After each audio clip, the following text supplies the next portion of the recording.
Ողջույն, եթերում 10 հարց փոդքասթն է։ Այսօրվա իմ հյուրն է մոդել ինֆլուենսեր Սոնան։ Ողջույն։ Ողջույն Արտաշես, ուրախ եմ, որ քո հյուրն եմ։ Ինչպես սկսվեց քո մոդելինգի կարիերան, դա պատահականություն էր, թե երազանք էր երկար տարիների։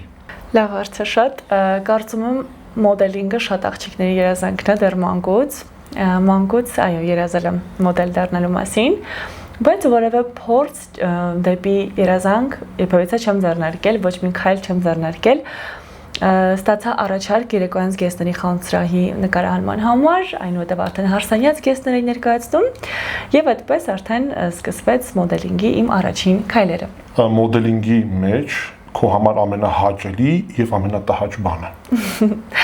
Ամենահաճելին մոդելինգի մեջ նախ որ տեսախցիկ հետ եմ աշխատում, որտեղ ես գժվում եմ ուղղակի դրա համար։ Բացի այդ, շատ լավ մարդկանց հետ եմ աշխատում հիմնականում, թե վիդեոգրաֆներ, թե մարքետոլոգներ, թե ռիլ մեյքերներ, հիմնականում այդ շփումն է, որ ինձ հաճույք է պատճառում։ Տհաճ հիմնականում սպասելու process-ն է կամ եղանակային վատ պայմանները։ Բացօթյա նկարահանման անձրևները։ Այո, կարելի ասել միայն դա։ Մոդելինգի եւ մարզասրահ գնալու մեջ կապ արդյոք միշտ պետք է գնալ, միշտ պետք է ֆորմայի մեջ լինել, ինչ խորհուրդ կտաս սկսնակներին։ Այստեղ մի փոքր գլուխ գովեմ։ Իրականում մարզասրահ իմ կյանքում ամբողջ կյանքում հաճախել եմ ընդամենը 2-ից 3 ամիս։ Շնորհակալություն գեներին իհարկե։ Փոքրուց հաճախել եմ Պարի եւ Լողի, բայց ոչ բավականին երկար ժամանակ։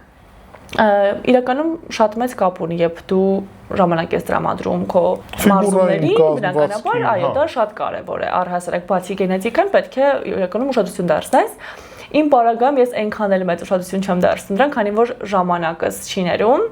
բայց միանշանակ իմ խորհուրդն է հաճախեք մարզասրահ, այո, միանշանակ հետևեք ձեր ֆիգուրային, դա շատ կարևոր է եւ ամենակարևորը առողջ ծննդակարգին, որը որ ես միանշանակ խախտում եմ։